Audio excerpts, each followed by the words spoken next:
Thanks for listening to Eat Your Content. If you like what you hear, please consider supporting the podcast through my merch store on TeePublic. Get great quality items like t-shirts, hats, mugs, and more, all sporting the vibrant Eat Your Content logo. Go to teepublic.com/user/eatyourcontent for more great items, and thanks for your support.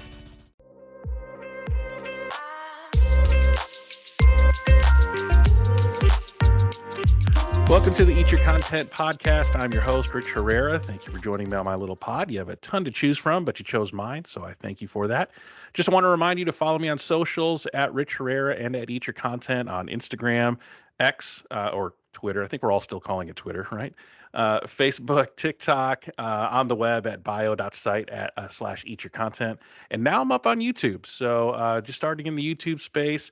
Uploading some old episodes now, so if you care to see the video hijinks of the audio version of these podcasts, be sure to like and subscribe and hit that notification bell.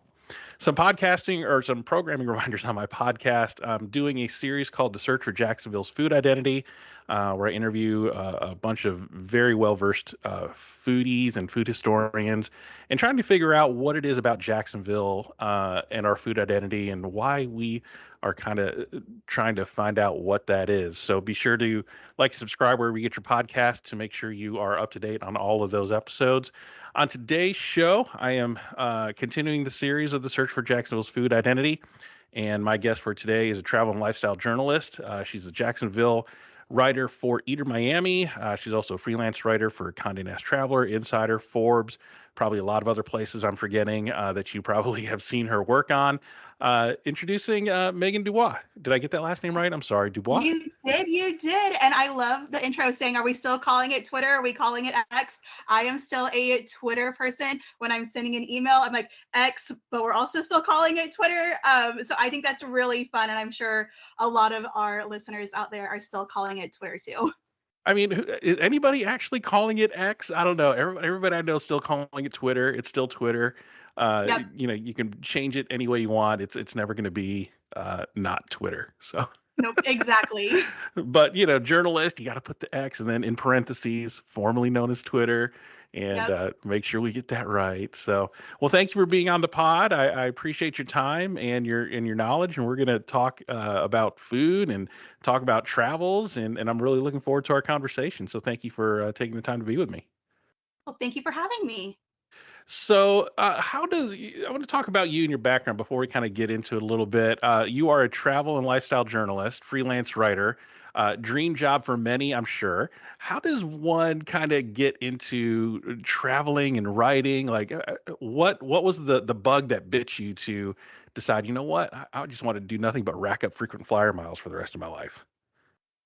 Well, my kind of story to get into this job is a little bit interesting. I graduated from University of North Florida here in Jacksonville. My background is PR and sport management. I did 7 sports internships in college and I couldn't find a job in sports. So I worked in PR for 3 years for a small boutique agency. And on the side, I was doing a little bit of freelance writing about Walt Disney World. It's so close. We're annual pass holders. And it just has kind of blown up from there. And now I travel all over the world talking about theme parks, food, things you can do with your family. And it is so much fun. And I've been doing it full time for 5 years and I don't want to do anything else. Wow, that's amazing. And I have seen your articles a lot about Disney. You do write a lot about Disney. Have you visited every Disney park in the world? I've not done the Asia parks or Disneyland Paris. It's on my list, but I've done all 5 Disney Cruise Line ships. I am going to Disney's resort in Hawaii, Aulani, later this month. Actually, I'm very excited about that. And I've stayed at every Disney hotel at Walt Disney World Resort. Wow. Yeah. So of all the Disneys, being that you're actually from Jacksonville, kind of live here, so bias may be there. But what is your favorite Disney park out of all of them? They all have little differences, right? So which one, if you could only go to one park for the rest of your life, which one would it be? My favorite park is actually over in California. It's Disney California Adventure. It's so small. It's so easy to do. My favorite attraction is there. It's Guardians of the Galaxy Mission Breakout. It's just such a fun ride. The storyline is really fun. The music that goes with it is all like 60s, 70s, 80s rock and roll, and you don't know what song you're gonna get when you get onto the attraction. There's like five or six different rotating songs. It is just so great, and then tons of great food, obviously. Honestly, I think Disneyland's food is better than Walt Disney World's food, just because Uh-oh. they can change the menus more often. It's more of a locals only kind of park versus Walt Disney World, where it really caters to tourists who are maybe only coming once or twice in their life. So I like trying new things, and Disneyland just gives a better opportunity to try new things every time that I'm there. Yeah, yeah, yeah. They California Adventure has the Avengers campus, right? Is that where that's at? Yes. Because I'm a Yes. big MCU head, and that is definitely on my bucket list to go do. It is The so Star fun. Wars, yeah, the Star Wars place is pretty cool down in Orlando, but I definitely want to go to the Avengers campus. So I will definitely be hitting you up on some tips and tricks there the time I get to go. So that should be fun.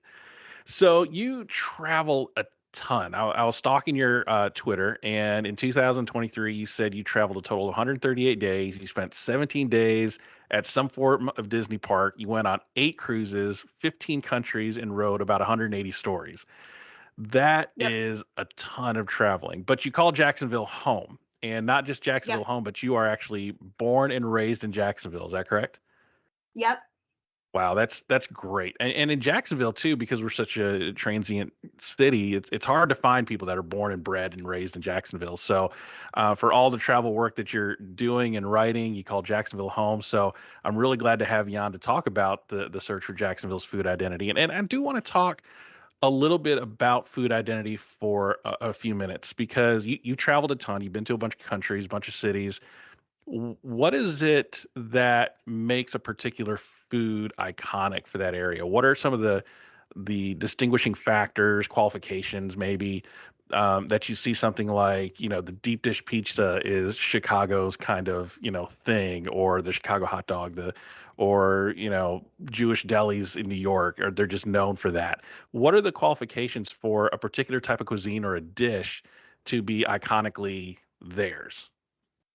I think it's ingrained in the culture. It's been around for so long that when people think of that destination, there's automatically something that pops up in the food realm that they want to try. And maybe they don't know that it's a thing, but they're searching on Instagram, they're searching on TikTok to find the best place to try that one thing, like a New York style deli or a Chicago deep dish pizza or the best croissant in Paris. Um, I think something that is really telling of a food culture is what you see locals eating, whether it's on a sidewalk cafe or you would hear about it from the hotel concierge and they're like, oh, like this is where I take my family. It's not somewhere that is kind of in the big bulletins that you're seeing in your hotel room of like these are places you get discounts. Those might be okay, but the best places are where locals are going. And it's those true hidden gems that can tell a lot about the food culture in a destination. So, being born and raised in Jacksonville, you've seen the Jacksonville food scene through many iterations. What are you noticing about Jacksonville now in the food scene? I've lived in Jacksonville for about 10 years, or almost 10 years. And in the 10 years that I've been here, I've seen the food just boom in some areas. So, what are you noticing with food trends in Jacksonville? What are you excited to see? And what are some things that you kind of hope to see maybe in the future? Yeah, so I've been in Jacksonville my whole life, and when I was a kid, you really only saw chain restaurants in town. Like, and if you did have a local restaurant, it was maybe one or two in a neighborhood. It wasn't a gathering spot for locals to make a destination meal at across town. And I think now, even over the past couple of years, local restaurants has become like the thing. Nobody really wants to eat at the chain restaurants, even if they're good. Like, let me tell you, I can put down on a bloomin' onion at Outback. But sometimes you just want to go to that local steakhouse, or I just went to Lucky Cat Dumplings over off of Old St. Augustine Road last weekend for a birthday celebration. It's only been open for 6 months. It's owned by the same family who owns Timois. It was phenomenal. I just think the food culture in Jacksonville is shifting, not just with new restaurants, but new cuisines. And it's not just like cheeseburgers and greasy fries anymore. And there's really great barbecue restaurants and there's great seafood that's getting caught that morning that's being put on your plate for dinner or for lunch. Um, and I think like more ethnic foods, people are willing to try more things than they maybe were before because maybe they've seen it on TikTok and now they want to go and try it because TikTok's the best source for food information. You can see it, you can see someone's instant reaction to what they're trying, and maybe it's on your side of town and it's close and you can stop by on a weekend. Yeah, yeah. Now, when I came to Jacksonville back in 2014, they just kind of made food trucks legal, right? So, how much has food trucks made an impact on what you were saying about the local cuisine here in Jax? I see new food trucks just popping up all over town every day. So, how much of an impact in your time from pre-food trucks to now has that made an impact in Jacksonville? I think it's made a huge impact. Food trucks, especially when I was in college, they were really popular. There was always one or two kind of hanging around the neighborhoods of UNF, and all the students would go there for lunch between classes. And it was kind of the spot to hang out. And a lot of the food trucks in Jacksonville have sustained, or they've even made it to where they can be brick and mortar restaurants now. So a great example is Happy Grilled Cheese. They have two locations, and they used to just hang out in a parking lot like over by UNF, and I love them. Their pulled pork and macaroni and cheese grilled cheese is amazing. Yeah, yeah, and I think Abstract is another one. Abstract Filipino is Hmm. another great brick and mortar food truck success story, where they started out as a food truck and now they're a great local restaurant now that's doing gangbusters in the city there on Beach Boulevard. So let's talk about Jacksonville specifically. So we talked about the food identity in other places. We talked about, the delis in New York, Chicago, even Disney World has an iconic dish, Dole Whip, right? You can't go to Yep. Disney without getting a Dole Whip. So what is it about Jacksonville? We are the largest city by landmass, and there's almost a million people, if not a million people, here in Jacksonville. Why are we, and we have the river and the ocean. You would think we would be known for seafood, but we're not really. So why is it that Jacksonville, a city of our size, I mean, even our neighbors like in Miami, they're known for Cubans, or Tampa, if you're known for Cubans, that's a different podcast for another day. But and you have Key West known for key lime pie and so on and so forth. We are a bigger city than those. Why aren't we known for something iconic? Why, when people say, "What should I?" What is Jacksonville's known for in terms of food? I'm kind of like, oh, I mean, why is that?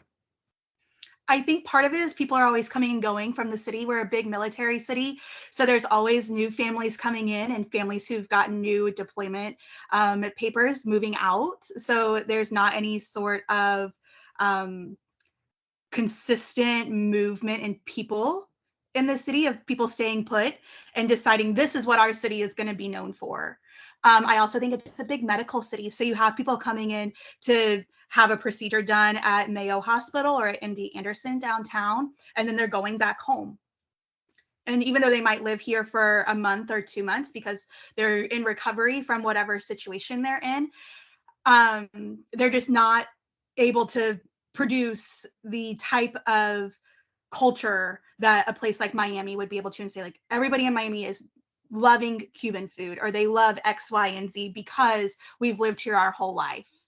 I think something that Jacksonville kind of struggles with is, like you said, is the seafood identity. We have the river, we have the ocean, but there's a ton of seafood restaurants in town, but none of them really stick out as like that's the one place everybody talks about, because everybody has their favorite, but they're all over town. Fish camps are all over town. They're great. They're all getting local Mayport shrimp, but there's not the one that's like that's the one you really need to go to in Jacksonville. Would you say it's kind of like Jacksonville is an interesting city the way it's set up. It's a big city made up of a lot of small neighborhoods, right? And Yes. it's almost like each neighborhood is its own community. Yeah. And so, for instance, in Mayport, I live kind of close to Mayport. So when you say seafood restaurants, I'm like, no, you got to go to Mayport. You got to go to Mayport Seafood. You got to get to Mayport Shrimp there. But you live up in the north side. You might have a fish camp. You live by the beach. You're going to go somewhere else. And do you feel like that kind of disjointedness is kind of part of the quote unquote blame of us not having an iconic Jacksonville food identity? I think so. And I was actually just talking about this with my mom like 2 days ago, because I have an assignment about like the best new foods in town, but sometimes people aren't willing to travel to over the ditch, if you will, Right, right. from like I live in Orange Park. So I rarely want to travel to the beach. It's 45 minutes away, but I know there's great restaurants at the beach, but there's also great restaurants on my side of the river. Um, the disjointedness kind of reminds me of New York City, even though it's one large city, each neighborhood has its own very distinct feel. And maybe Mm-hmm. you're going to one area because your friends live there, but you might not go there otherwise. And that kind of feels like Jacksonville. It's like when I think of somewhere like an Avondale, I immediately think of the Fox, which is one of my favorite Right. breakfast spots in town. It's Yep. so good. Their corned beef hash hits every single time. But like, am I going to go travel across the beach to go and have breakfast? Probably not. Yeah. Yeah. And so, kind of thinking about that, it's what could be, I guess, what could be a thing that could bring the communities together to say, of all the places in Jacksonville, this is the one place you've got to go no matter where you live. What would it take for a restaurant maybe to try to do that, do you think? I think social media has had a really big impact on that. Um, I follow a couple of people. I'm going to pull them up so I can shout them out. They are Trey and Glenda from Tag Along with Us. They are awesome shouting out local restaurants, and they've made me want to go farther out than I normally would to try somewhere new. I think social media has a really big impact on people kind of bringing that community together because they saw it on TikTok or they saw it on Instagram. They're telling their friends are telling more people and deciding that's the one spot for X, Y, and Z. Yeah. So if you were in charge of, well, actually, let me say it this way: as a Jacksonvillian, what would you say if you had to put your finger on it? What are one or two things that you feel that Jacksonville is known for, or maybe should be known for, that maybe Visit Jacks or the Chamber of Commerce could really, pump up and make a destination spot that you can't go anywhere else except Jacksonville to get this thing? What would that thing be? Honestly, barbecue. We have a ton of That's great interesting. barbecue restaurants in town. And I mean, you can complain all day that you can do South Carolina barbecue, you can do Alabama style barbecue, you can do Kansas City barbecue, Memphis style barbecue. Jacksonville is such a great melting pot of all of those things. And a lot of our barbecue shop owners come from these big barbecue destinations. So they're bringing that knowledge with them and then infusing some of the local culture with it. So I just ate at a local spot that's doing great brisket, but they're also doing daddle pepper barbecue sauce, and daddle peppers are local to St. Augustine. So they're really trying to make Jacksonville barbecue something really special for our area. So, what would you define Jacksonville barbecue being, other than the daddle pepper that we were just talking about? What would distinguish it from? Because I found it interesting. You said barbecue. I for sure would thought you went seafood or something like that. But what is it about Jacksonville barbecue for you that would distinguish it from like Alabama or North Carolina or Kansas City or those meccas of barbecue? What would make Jacksonville's barbecue different for you? So I think some of the best barbecue in town is obviously like slow and low smoked. It's got that great smoke ring around whatever meat you're trying. But then it's also got a really heavy bark of spices and seasonings that the owners have put on and the pit masters have made their amazing recipes for. And then your sauce is always served on the side. I find that most of the best barbecue restaurants aren't slathering their meats in sauce because most of the time they don't need it. There's so much juice still retained in the ribs or the brisket or the chicken or whatever you've ordered that the sauce is just kind of like a little add-on to give your palate a break of just having that complete overwhelming smoke flavor. And I think that's what makes Jacksonville barbecue so special. Okay, okay. So, what's your favorite barbecue spot here in town? Oh gosh, there's so many. ABBQ out at Jack's Beach is great for brisket, and their sides are phenomenal. I'm kind of partial to Mojo's because I like their Texas style hot links, and that's really the only thing I get there. And I love their hand cut French fries; it's delicious. Their onion rings are also delightful. They're like the size of dinner plates. They're served with a horseradish dipping sauce. That's kind of like my go-to like little treat. Is like I get French fries, which is way too many fried things. French fries, a thing of onion rings, and then hot links for a dinner, like to treat myself, is delightful. I just went to a place out in Lake Asbury over on the Orange Park side of town called Four Trees, I believe is what it's called. I'll have to look that and I'll send you all the details for that one. They do $6 pulled pork sandwiches once a week. Great deal. I ended up making two separate sandwiches out of how much pork was on that sandwich. And it was so juicy and so moist, and it didn't need any sauce. The bark was like a little bit crispy, but like you could still get through it. It had the perfect textural difference. Nice, There's nice. just a ton of great barbecue places in town, and it's finding the one that you like is and and making sure that it's one you're willing to go back to. We all really need to support local restaurants, obviously, and meat is so expensive. So take your leftovers home with you because barbecue is great reheated. So if anybody from the Chamber of Commerce, Visit Jack's is listening, pump up that barbecue, get that get those barbecue restaurants highlighted on our website. Tell people this is a destination place for barbecue when you're coming to visit the miles long beaches and everything like that. So um, one article I was reading that was talking about kind of Jacksonville's history. Camel riders were mentioned a lot on that, which I thought was interesting because I would not have associated Jacksonville with camel riders. What's your experience with that? Where can people find a good one? And how do you feel about riders calling that kind of an iconic Jacksonville food? So my dad is a truck driver, and he gets a camel rider like once a week from a local spot and up by his work. And he's like, I had a camel rider for lunch today, Megan. It was really good. I've never had one. So like Really? I know they're like I know they're like a big like historic part of the city because we have a really large immigrant population, and that's kind of how it got started. But I've never had one, and it's on my list of things to try. Also, too, one thing you mentioned about the kind of the immigrant population. I'm Filipino, and I didn't know until moving here that Jacksonville had the largest Filipino population in all of Florida. And when you have large immigrant populations in a city, you tend to find places like Chinatown. You tend to find places like Little Havana down. But here, there's not like a Little Manila or anything like that. Do you think Jacksonville is missing out by not having kind of those?